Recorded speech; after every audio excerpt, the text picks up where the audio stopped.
नमस्कार दोस्तों। एक और बहुत बहुत बहुत बेहतरीन क्वेश्चन, बहुत ही बढ़िया धमाकेदार क्वेश्चन है ये हमारा रिकॉन्सिलेशन स्टेटमेंट का। इसके अंदर एक ऐसी चीज़ है जो बच्चे जब पढ़ते हैं तो उनको समझ नहीं आता कि वो क्या है, और फिर वो कुछ और बना के चले जाते हैं जो उन्होंने सीखा होता है। तो बहुत ही अच्छा सवाल है ये, क्योंकि इसके अंदर आपको एक नई चीज़ बनानी है। अभी तक आपने बनाया है रिकॉन्सिलेशन स्टेटमेंट, अब इसके अंदर और क्या बनाया आपने अभी तक? Cost sheet. अब क्या बनाना है आपको? अब आपको बनाना है costing P and L account. तो ये costing P and L account कैसे बनेगा, ये बड़ा अपने आप में देखने वाला इंटरेस्टिंग पॉइंट है। आइए देखते हैं क्वेश्चन क्या कहता है। This is question number 7। Following is the trading P and L account. ये आपको प्रॉफिट एंड लॉस अकाउंट दिया है ट्रेडिंग का, यानी ये फाइनेंशियल वालों का है। इसमें आपको यहाँ पर ये कुछ खर्चे दिए हैं। Material, direct work, admin, selling. यहाँ पर सेल है 30,000 यूनिट की 15 लाख। फिनिश्ड गुड्स 1000 यूनिट के 40,000। वर्क इन प्रोग्रेस है 3। मटेरियल, वेजेस, ओवरहेड्स 17, 8, 5,000 के टोटल 30,000, और टोटल 15,70,000। ये हमें उसने एक पी एंड एल अकाउंट दिया है। After that what he says, companies cost records, this point to be noted my Lord. Cost वालों के रिकॉर्ड्स के क्या क्या यहाँ पर हमको पॉइंट्स दिए हैं, ये उससे रिलेटेड है। यानी ये हो गया फाइनेंशियल वालों का पी एंड एल अकाउंट, और ये हो गया कॉस्ट वालों का जो कॉस्ट शीट से संबंधित है। तो भाई क्या क्या है इसके अंदर? वर्क्स ओवरहेड, वर्क्स वाला, फैक्ट्री वाला क्या है, ये कितना है भाई? ये है 20% of prime cost. Prime cost का 20% होगा फैक्ट्री के खर्चे। फिर ऑफिस आ गया एडमिनिस्ट्रेशन वाला, ये कितना है भाई? ये है 3 रुपये किसके? पर फिनिश्ड यूनिट, यानी जितना माल बनाया 3 रुपये के हिसाब से।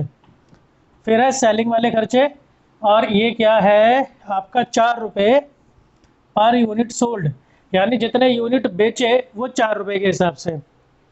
और इसके बाद क्या है? तो अंडर और ओवर एब्जॉर्ब्ड, अगर कोई खर्चा कम लिया या ज़्यादा लिया, have been adjusted it into costing P and L account. जो मेन चीज़ है कि अगर जो भी कुछ ऊपर नीचे हुई, खर्चा कम लिया या ज़्यादा लिया, सो उसको हम कहाँ पर एडजस्ट करेंगे? Costing P and L account में। अब आपको प्रिपेयर क्या क्या करना है भाई? आपको प्रिपेयर करना है, एक तो बनाओ आप costing P and L account, जो बिल्कुल नई चीज़ है इसके अंदर। And then finally you have to prepare reconciliation statement, जो कि कोई नई चीज़ नहीं है। तो ये अपने आप में बहुत डिफरेंट क्वेश्चन है। जब बच्चे यहाँ पर पढ़ते हैं costing P and L account, तो वो यहाँ पर क्या करते हैं? नॉर्मल कॉस्ट शीट बना देते हैं। भाई नॉर्मल कॉस्ट शीट आपको नहीं बनानी है। अब ये क्वेश्चन अगर एग्जाम में आ गया तो डेफिनेटली आप इसको बिल्कुल सही करेंगे।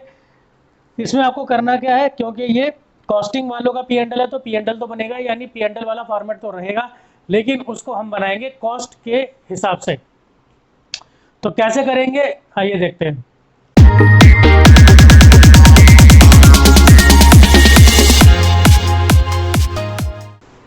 आइए देखते हैं ये क्वेश्चन हम कैसे सॉल्व करेंगे। देखिए, ये जो इसका P and L, costing P and L है, इसमें आपको ये दो चीज़ों का मिक्सचर मिलेगा। ऑब्वियस है, कॉस्टिंग भी है और पी एंड एल भी है। तो फॉर्मेट आप इसमें बनाएंगे पी एंड एल वाला, बिल्कुल सेम टू सेम फॉर्मेट बनाना आपने। ये है डेबिट और ये है क्रेडिट, बस लिखेंगे नहीं क्योंकि ये कॉस्टिंग के अकाउंट्स हैं। और ये है आपका पर्टिकुलर, फिर ये है अमाउंट, फिर ये है पर्टिकुलर्स, और ये है अमाउंट। बिल्कुल पी एंड एल वाला फॉर्मेट है, फॉर्मेट में कोई चेंज नहीं है। आपने करना क्या है? सेल्स आप यहाँ डाल देंगे क्रेडिट साइड में, और फिर जो आप कॉस्ट शीट बनाते हैं ना एड लेस करते हुए, वो सारी कॉस्ट शीट आपने इस साइड में बनानी है। तो ये इस तरह से मिक्सचर बन जाएगा, कॉस्टिंग का भी और पी एंड एल का भी। तो चलिए देख लेते हैं। सेल्स 30,000 यूनिट, अमाउंट 15 लाख रुपए। ये यहाँ से हमने ले ली सेल 30,000 यूनिट और 15 लाख रुपए। अब यहाँ से शुरू करेंगे, जैसे हम कॉस्ट शीट बनाते हैं बिल्कुल वैसे ही। आपके दो खर्चे आ गए, मटेरियल और डायरेक्ट वेजेस। ये मटेरियल और डायरेक्ट वेजेस आपके ये आ गए, ठीक है जी।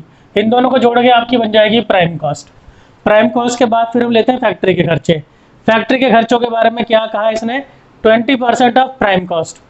तो ये जो प्राइम कॉस्ट है, इसी का हम क्या कर देंगे? 20% कर देंगे। तो ये हमारे फैक्ट्री वाले खर्चे आ गए 2,15,800। फिर फैक्ट्री से संबंधित हमें एक चीज़ और दी है कि वर्क इन प्रोग्रेस का क्लोजिंग दिया है। वर्क इन प्रोग्रेस का क्लोजिंग, ये क्लोजिंग क्यों है? क्योंकि ये पी एंड एल के अंदर क्रेडिट साइड में है, इसलिए ये क्लोजिंग है। तो ये टोटल कितना है? 30,000। तो मैंने यहाँ पर इसको 30,000 टोटल लिख दिया लेस करते हुए फॉर्मेट के हिसाब से। अभी मैंने क्या करा, मैंने इन तीनों को यहाँ पर सेपरेटली लिखकर नहीं दिखाया 1 2 3 इस तरह से। तो आप चाहें तो इन्हें इस तरीके से वर्टिकली लिखकर दिखा सकते हैं। मैंने नहीं लिखा क्योंकि मेरे पास थोड़ी जगह की कमी है, आप समझ सकते हैं, मेरे पास बोर्ड है, एक लिमिटेड प्लेस है। तो ये तीनों मैंने ले लिए।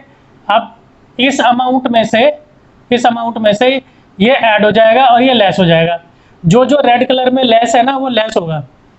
तो मेरे पास वर्क कॉस्ट आ गई, यानी कि फैक्ट्री की कॉस्ट आ गई 12,64,800 ऑफिस के। अब फैक्ट्री के बाद बारी आती है ऑफिस की। ऑफिस के खर्चे देखें तो ऑफिस के खर्चे हैं 3 रुपये पर फिनिश्ड यूनिट। जितना माल बनाया उसको 3 रुपये के हिसाब से। तब देखिए टोटल कितना माल बनाया, 30,000 यूनिट तो बिक गए, ये तो बिक गए और ये अभी बचे हुए हैं। तो यानी बनाए तो ये भी थे ना, बनाए ये भी थे, तो टोटल 31,000 यूनिट्स बनाए गए हैं। तो इसलिए 31,000 यूनिट को 3 रुपये के हिसाब से हम करेंगे, ये बन जाएगा 93,000। इन दोनों को जोड़ देंगे तो ये बन जाएगा हमारा total cost of production. Total cost of production तक आ गए। इसके बाद हम ऐड करते हैं opening stock of finish good, less करते हैं closing stock of finish good. तो ओपनिंग स्टॉक तो है नहीं, तो फिनिश गुड का क्लोजिंग ले लेंगे, ये है फिनिश गुड का क्लोजिंग।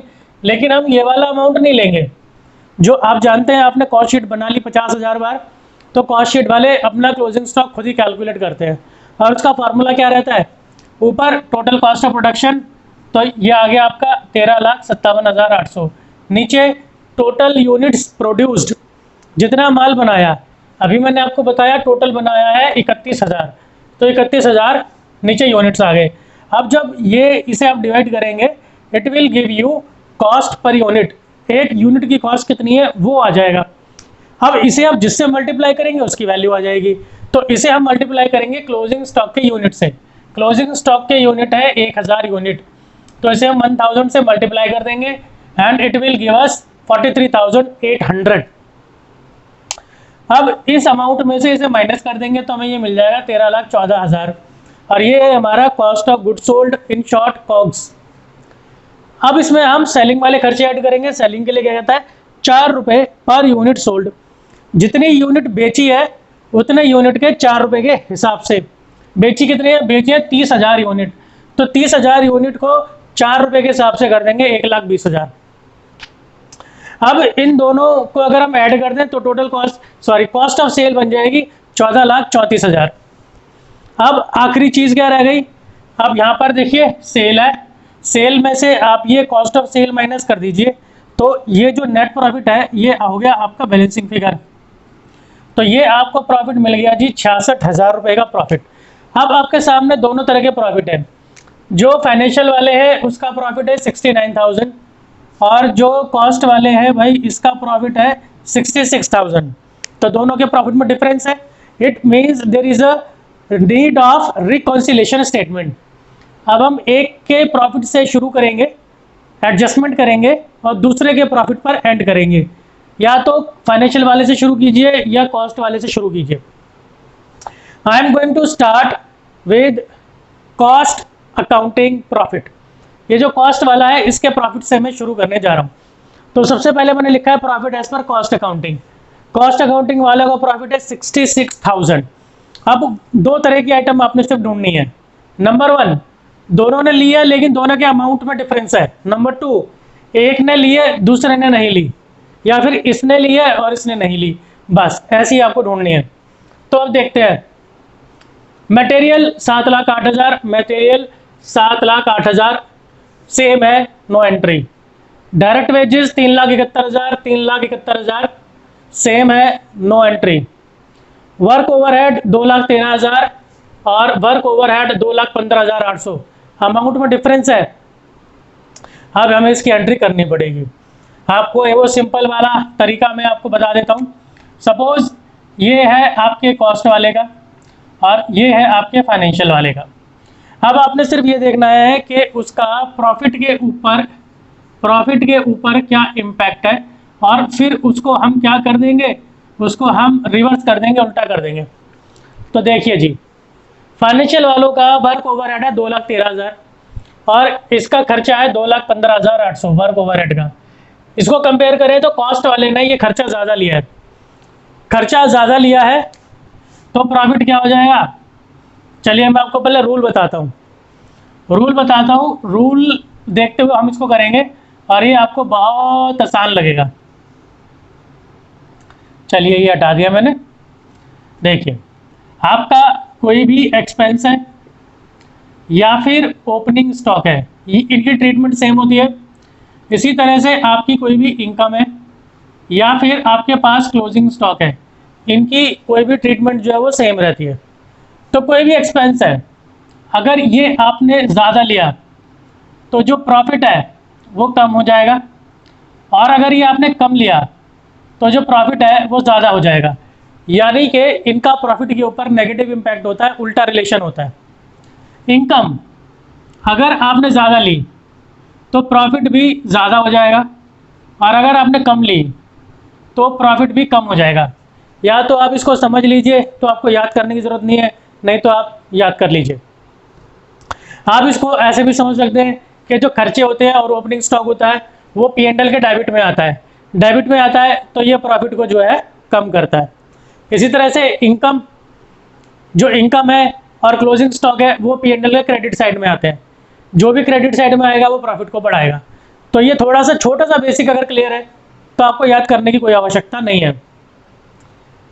तो अब देखते हैं, वर्क ओवरहेड 2,13,000 और इसका वर्क ओवरहेड 2,15,800, यानी कॉस्ट वाले का खर्चा ज़्यादा है।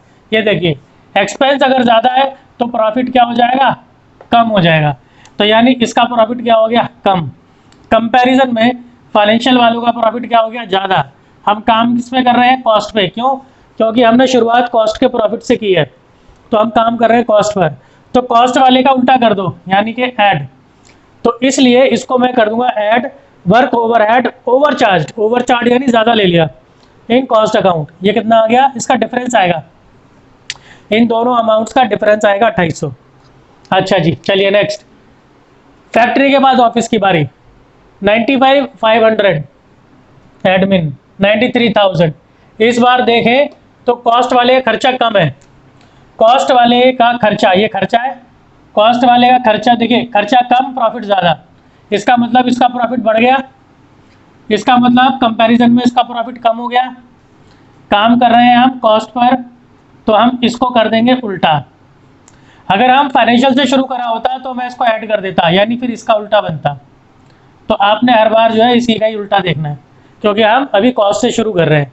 अगर फाइनेंस से शुरू करा होता, फाइनेंशियल वाले के प्रॉफिट से शुरू करा होता, तो हम फिर इस वाले का उल्टा किया करते। चलिए ऑफिस भी हो गया। ऑफिस में मैं इसको लेस कर दूंगा डिफरेंस के साथ 2500। ये हो रहा है क्लोजिंग स्टॉक। क्लोजिंग स्टॉक इसका है 43,800 और इसका क्लोजिंग स्टॉक है 40,000। क्लोजिंग स्टॉक इसका ज़्यादा है, कॉस्ट वाले का क्लोजिंग स्टॉक ज़्यादा है। क्लोजिंग स्टॉक ज़्यादा तो प्रॉफिट ज़्यादा, क्लोजिंग स्टॉक ज़्यादा तो प्रॉफिट ज़्यादा। तो यानी कि प्रॉफिट इसका ज़्यादा हो गया, इसका प्रॉफिट ज़्यादा हो गया, कंपैरेटिव में फाइनेंस वाले का प्रॉफिट कम हो गया। काम हम कर रहे हैं कॉस्ट पर ही, तो इसका उल्टा हो जाएगा माइनस। तो ये भी क्या हुई, ये भी लेस वाली एंट्री हुई और डिफरेंस मैंने लेस वाले में डाल दिया, माइनस वाले कॉलम में डाल दिया। इसके बाद अगला ये हो गया फिर कॉस्ट ऑफ गुड सोल्ड। अब सेलिंग, सेलिंग 1,20,000, सेलिंग 1,13,000। खर्चा इसका ज़्यादा है, कॉस्ट वाले का खर्चा ज़्यादा है, कॉस्ट वाले का एक्सपेंस ज़्यादा है तो प्रॉफिट कम। चलिए ये प्रॉफिट कम हो गया, कंपैरिजन में इसका ज़्यादा हो गया, इस वाले को उल्टा कर देंगे प्लस। तो इसलिए इसको प्लस करा डिफरेंस के साथ, add selling overheads overcharge in cost account. तो ये ऐड वाले कॉलम में लिख दिया। अब सिर्फ इनका मैंने बैलेंस करा तो मेरा प्रॉफिट आना चाहिए, फाइनेंशियल वाला प्रॉफिट 69,000, जो कि ये वाला है, ये आना चाहिए। अगर ये नहीं आया तो आपने कहीं गड़बड़ करी है। तो वो 69,000 मेरा आ रहा है और फिर मैंने इसको कर दिया है टोटल 75,300। बहुत ही अच्छा सवाल था ये, बहुत अच्छा सवाल। आप इस वीडियो को 3-4 बार देखिए, इस क्वेश्चन को आप 3-4 बार करिए। ये क्वेश्चन जो है आपके जो कॉन्सेप्ट्स हैं उनको बहुत ज़्यादा क्लियर करेंगे। एंड आई एश्योर यू, आपका ये जो क्वेश्चन है ये कभी भी ज़िंदगी में गलत नहीं होगा अगर आप इसके बेसिक कॉन्सेप्ट्स को समझ गए। इसी तरह से पढ़ते रहिए, वीडियोस देखते रहिए। मिलता हूँ आपसे अगली वीडियो में। धन्यवाद।